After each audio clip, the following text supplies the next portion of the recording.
सभी से निवेदन, जिनकी रगों के अंदर भारत माता का खून दौड़ रहा है, भारत माता के प्रति श्रद्धा रखते हैं, जिस वसुंधरा का हमने पानी पिया है, जिस वसुंधरा की भूमि पर हमने खेला है, कूदा है, वह दोनों हाथ खड़े करके मंच से लेकर के नीचे मातृशक्ति अपनी राष्ट्रभक्ति जाहिर करेंगे, राष्ट्रभक्ति का परिचय देंगे। लेकिन आसपास थोड़ा देख लेना एक बार, कहीं कोई पाकिस्तान का आदमी तो नहीं बैठा है, ये देख लेना। आप तैयार है ना? आप तो दोनों हाथ खड़े करके सभी, हाँ, जो भी संत मंचासीन अतिथि मातृशक्ति सभी दोनों हाथ खड़े करके अपने भाव प्रकट करेंगे भारत माता के प्रति। भारत माता की, भारत माता की, वंदे वंदे, इनकलाब इनकलाब, जय जय श्री राम, जय जय श्री राम। सभी को बहुत बहुत धन्यवाद, जिन्होंने भारत माता के प्रति प्यार रखते हुए, भगवान श्री राम के प्रति भाव रखते हुए विशाल श्री राम जन्मोत्सव धर्म यात्रा भादरा राष्ट्रीय हिंद सेवक संघ को भी बहुत बहुत साधुवाद, जिन्होंने इतना सुंदर कार्यक्रम का आयोजन रखा है। मंचासीन पूज्य संत श्री सोमगिरी जी महाराज, मंचासीन डॉक्टर विदित दत्त जी शर्मा आचार्य जी, और डालीबाई किन्नर समाज के महंत हैं आप, बेबी बाई आप किन्नर समाज से हैं। उपस्थित मातृशक्ति प्रबुद्ध जन इस पावन अवसर पर इस राष्ट्रीय हिंद सेवक संघ की ओर से और विश्व स्तरीय गो चिकित्सालय की ओर से ही सबका कोटि कोटि अभिनंदन और स्वागत।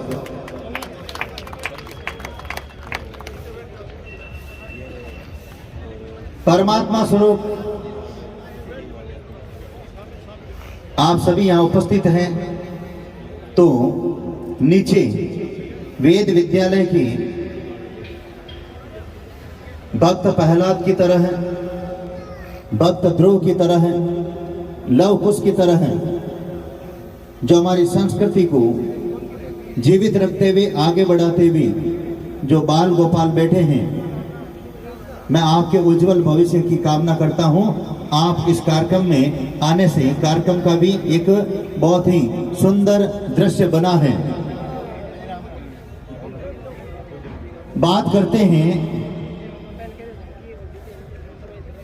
इस शोभा यात्रा पर वर्तमान हालात की। आचार्य जी और भी अन्य संत अपने अनुरूप जानकारी देंगे, लेकिन मुझे जिस हिसाब से लोग जानते हैं, पहचानते हैं, मैं अपने हिसाब से अपना उद्बोधन दे रहा हूं। मैं बात करूंगा वर्तमान युग की। भगवान श्री राम का भव्य मंदिर बन रहा है अयोध्या के अंदर।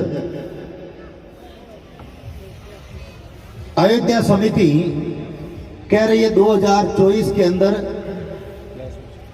जनवरी भगवान राम का वह भव्य मंदिर बनकर के तैयार हो जाएगा।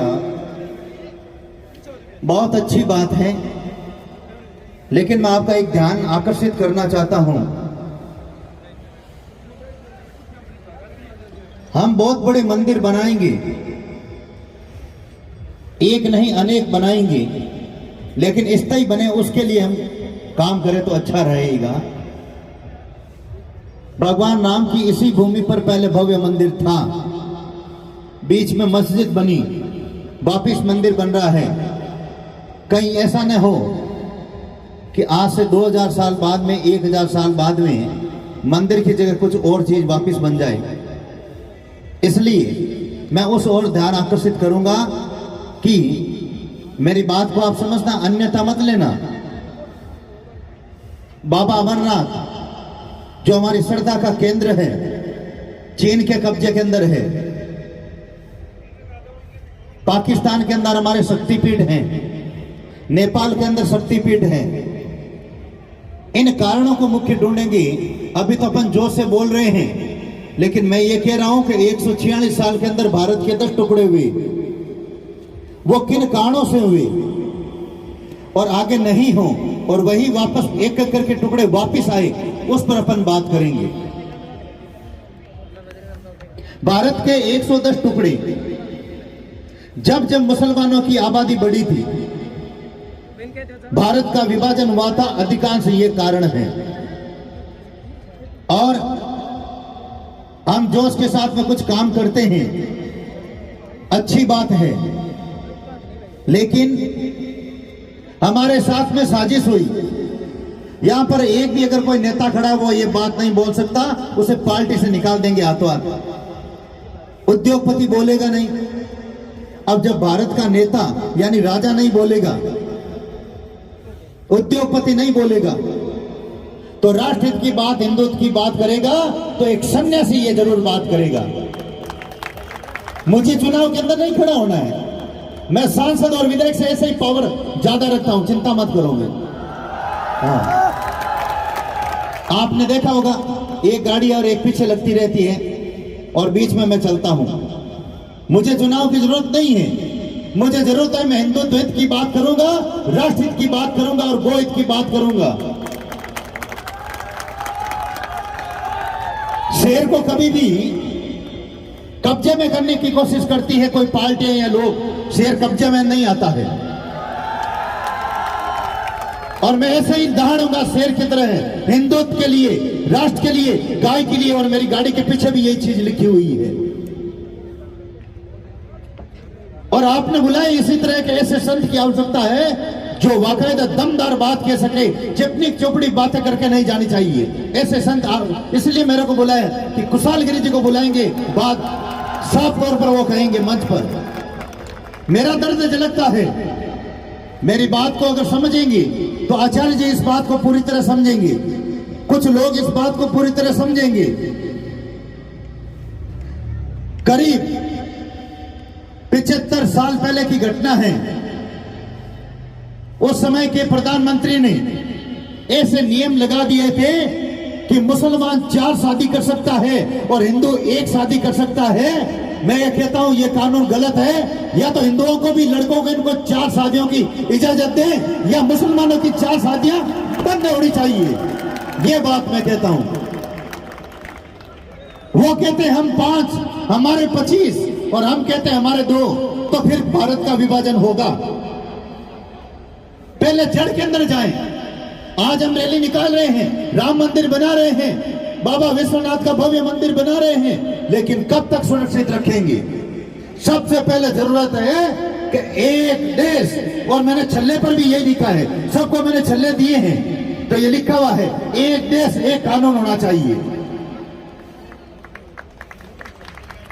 मैं ये कह रहा हूं, भगवान श्री राम का ये शोभा यात्रा है, जन्मोत्सव। भगवान श्री राम को देखिए आप, भगवान श्री राम के 3 माताएं थी। हमारा इतिहास रहा है एक से अनेक शादियों का। मैं मानता हूं कि हिंदू अगर एक से एक शादी करता है कोई दिक्कत नहीं, लेकिन हमारे साथ में ये डबल भावना दुर्वा और हमें बर्दाश्त नहीं है। और उनकी 4 शादियां बंद होनी चाहिए मुसलमानों की, ये कह रहा हूं मैं साफ तौर पर। क्योंकि मैं आपकी आने वाली पीढ़ियां, आपके बेटे, पोते, पड़पोते, लड़पोते, खड़पोते, वो आराम से भारत के अंदर घूम सके, हमारी आने वाली पीढ़ियां आराम से रह सके, इसलिए ये मैं बात करने के लिए आया हूं। बात को समझना, एक देश 2 कानून। हमारे साथ में सौतेला व्यवहार कर रहे हैं और पिछली सरकारों ने किया है। वर्तमान सरकार धीरे धीरे काम अच्छा कर रही है। मोदी सरकार को मैं धन्यवाद देना चाहता हूं। कुछ राष्ट्रहित और हिंदुत्व की बात कर रहे हैं और धीरे धीरे सब अच्छा होगा। मैं कह रहा हूं कि हमारे देवताओं के बलि चढ़ती थी, भागवत में लिखा हुआ है, शास्त्रों में लिखा हुआ है। ठीक है, बलि प्रथा बंद कर दी, कोई बात नहीं। तो ईद पर वो करोड़ों हत्या हो रही है, मुर्गी की, बकरे की, गाय की, ऊंट की, उसे भी बंद किया जाना चाहिए, ये मैं कहूंगा। केवल मैं बात करूं, मैं कहूंगा, मैं आचार्य जी को कहूंगा आप राम जी के बारे में जानकारी देना, लेकिन जो मैं बात कहूंगा वो दूसरों से नहीं बोली जाएगी, इसलिए मैं अपनी बात रख रहा हूं। मैं साफ तौर पर कह रहा हूं, हिंदू बेटियों से लव जिहाद एक आपके साथ में षड्यंत्र है। अगर शादी करनी है तो हमारे हिंदू जवान भी खूबसूरत हैं, इनसे शादी करें। आप कहां फंस रही हैं, जहां जीव हत्या हो रही है? हिंदू धर्म सर्वश्रेष्ठ धर्म है, और हिंदू लड़की को अगर अच्छा नहीं लड़का मिलता है, मेरे को बताना, मैं अच्छा सा हिंदू लड़का आपको प्रदान करूंगा, दिखाऊंगा। लेकिन कभी तो 36 टुकड़े होते हैं, कभी 56 टुकड़े होते हैं। एक बार आप प्यार के अंदर मुसलमान से शादी करते हैं और फिर जीवन भर पछताते हैं, ऐसे अनेक उदाहरण हो रहे हैं। मैं साफ तौर पर कह रहा हूं, इस दुनिया के अंदर हिंदू धर्म से बढ़कर अच्छा धर्म कोई नहीं है। साफ कहूंगा मैं युवा साथियों से निवेदन करूंगा, हम दो हमारे दो की नीति छोड़ो आप, और हम दो हमारे 4 की नीति रखो आप, ताकि कुछ बैलेंस बन सके, क्योंकि वोट का जमाना है। अगर मैं तो प्रधानमंत्री होता तो एक दिन पहले दिन ये नियम लागू कर देता, एक देश एक कानून। हाँ, एक देश एक कानून का कार्यवाही जल्दी चालू कर देता। मैं अपने विचार बता रहा हूं। मतलब राम मंदिर बना है, सोमनाथ बना है सरदार वल्लभ भाई पटेल के समय, और मोदी के समय, नरेंद्र जी मोदी के समय राम मंदिर बन रहा है।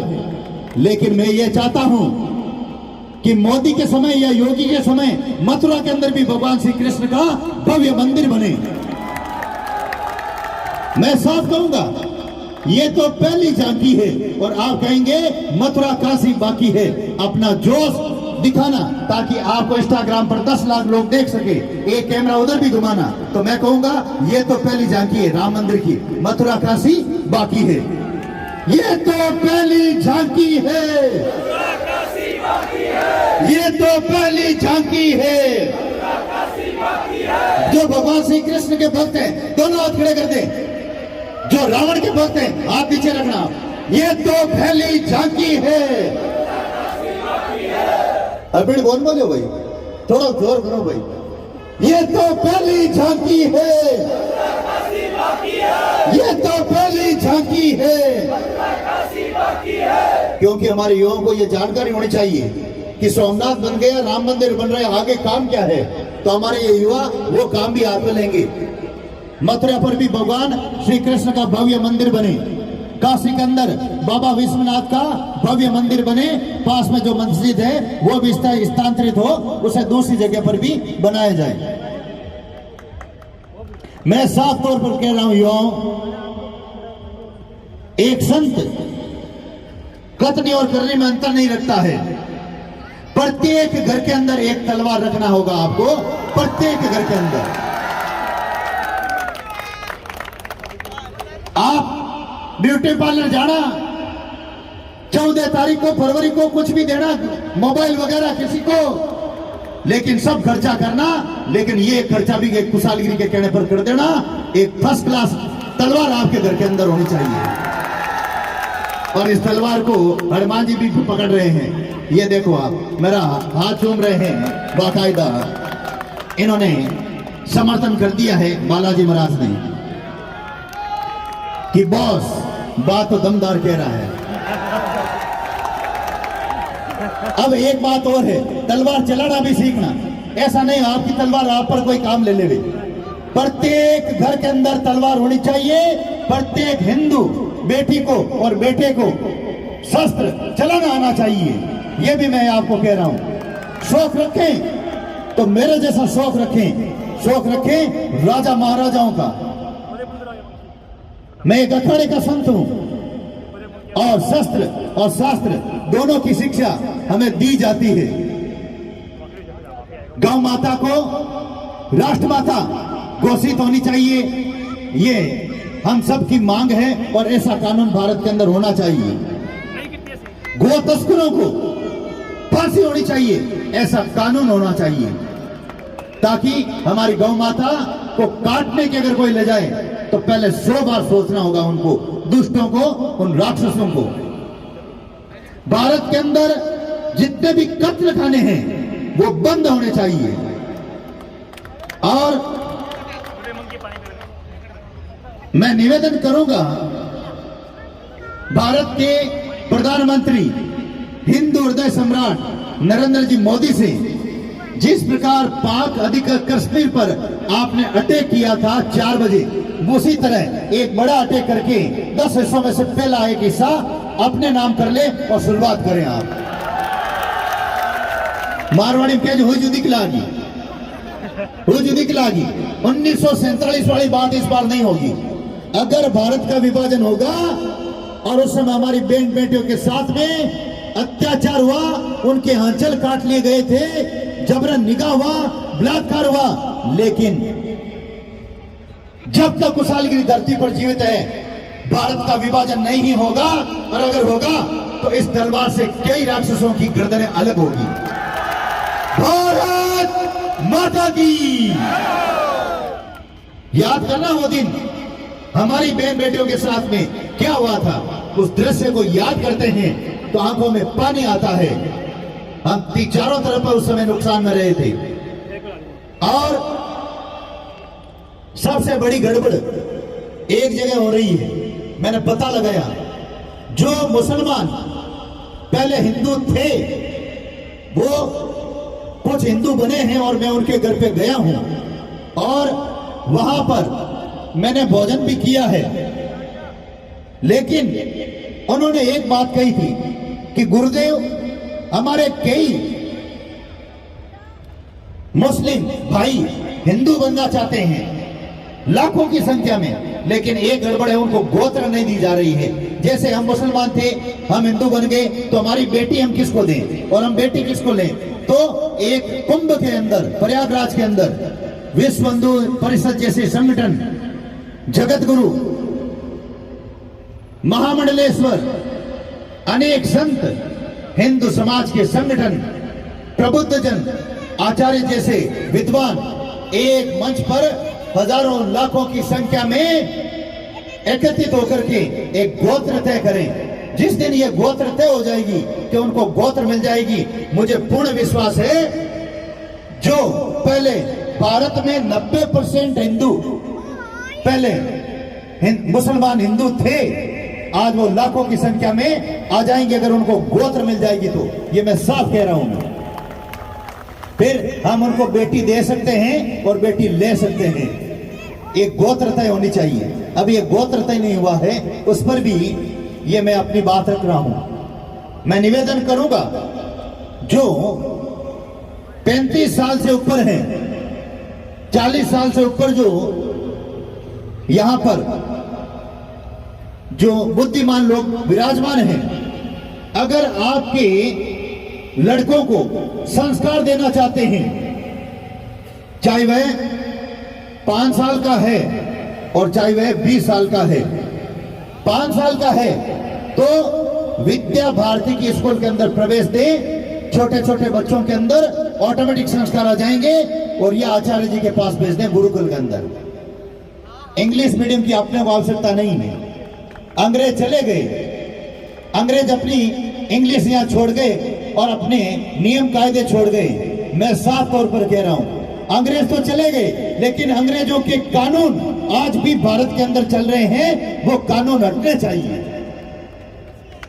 जब आपका लड़का 15 साल से बड़ा होता है तो राष्ट्रीय स्वयंसेवक संघ के शाखा के अंदर भेजें, स्वतः ही राष्ट्रभक्ति का निर्माण उस व्यक्ति के अंदर हो जाएगा। और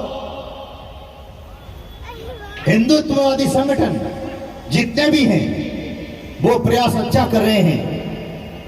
इसलिए कहने को तो बहुत सारी बातें हैं, धूमधाम से चलेंगे, आराम से चलेंगे, इस शोभा यात्रा के अंदर, क्योंकि मैं अपनी समय की सीमा को ध्यान में रखते हुए मैं अपनी वाणी को विराम देता हूं और मेरे से बाद में कौन वक्ता उद्बोधन दे रहे हैं उनका भी स्वागत होगा, क्योंकि ज्यादा देर आप धूप के अंदर खड़े रहते हैं ये भी अच्छी बात नहीं है। मैंने सार की जो बातें थी संक्षेप में मैंने बता दी है और अपनी वाणी को विराम देता हूं। और एक बार हबीड़ और थाने बुलाना है, एक बार बुलाओ तो हबीड़ तैयार हो।